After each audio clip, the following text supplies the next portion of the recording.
Hey folks, first off, a happy Thanksgiving. It's a big holiday here in the US.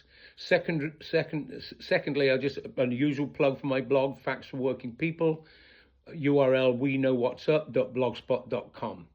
I wanted to comment a little on the shooting of the National Guard in Washington, D.C. I mean, this is a horrible thing. I hear the female, there was a man and a woman. I hear the female will not recover. The shooter was an Afghan man, and from what I understand, he worked for the CIA. From what I've read, he worked for the CIA in Afghanistan, and it made me think about the situation. It's a terrible thing, but it made me think about what the US, after the US capitalism destroyed the nation of Iraq, which I'd been to all through many years ago. It had this, they say, about 20 years in Afghanistan, spending $3 trillion or whatever to remove the Taliban and replace them with the Taliban.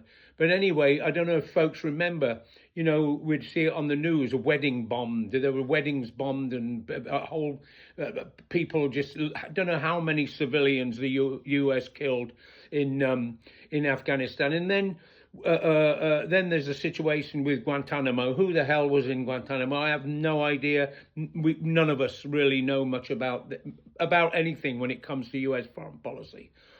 And it reminded me, people will find ways of retaliation and revenge for ills and violence committed against them. And I mean, look at the situation in the Caribbean. We're not exactly making friends there. I don't know who the hell they're blowing up. We don't get to vote on it. There's no say on it. It's what they're building up down there with the weaponry they're sending to remove Maduro. What's Venezuela ever done to us?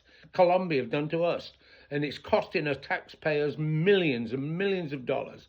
Apart from that, it's just giving the US another reputation. We won't be able to travel anywhere. Everybody will hate us and so forth. But it reminded me of when Obama, remember when we used to see Obama sitting in the office there and the drone program, and they'd be taking out this camel train or this train of people, who knows who they were, and Obama would sit back, and we used to see it on TV. And what happened back then was that a bunch of the drone operators wrote to the president. I want to read. I was going to just quote it, but I want to read the letter. It was addressed to Dear President Obama, Secretary Carter, and Director Brennan, and it was from some drone operators. We are former Air Force service members. We joined the Air Force to protect American lives and to protect our Constitution. We came to the realization that the innocent civilians we were killing only fueled the feelings of hatred that ignited terrorism and groups like ISIS, while also serving as a fundamental recruitment tool similar to Guantanamo Bay. This administration and its predecessors have built a drone program that is one of the most devastating driving forces for terrorism and destabilization around the world. When the guilt of our roles in facilitating this systematic loss of innocent life became too much, all of us succumbed to PTSD. We were cut loose by the same government we gave so much to, sent out in the world without adequate medical care, reliable public health services, or necessary benefits. Some of us are now homeless. Others of us barely make it. We witnessed gross waste, mismanagement, abuses of power, and our country's leaders lying publicly about the effectiveness of the drone program. We cannot sit idly by and witness tragedies like the attacks in Paris, knowing the devastating effects the drone program has had overseas and at home. Such silence would violate the very oaths we took to support and defend the Constitution. We request that you consider our perspective, though perhaps that request is in vain, given the unprecedented prosecution of truth-tellers who came before us, like Chelsea Manning, Julian Assange, and Edward Snowden.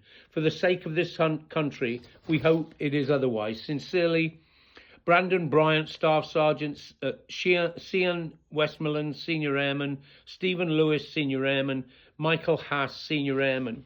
And I always used to, that's the end of the letter, and I always used to think about what's it like. They're killing people, they don't know who they are, and it's got to make people sick. And that was evidence of it. I don't know what happened to this letter. I'm sure nothing was done. And still, the US policy. I said after 9/11 that 9/11 has its roots in Islamic terrorism, and hatred of the United States has roots in American foreign policy.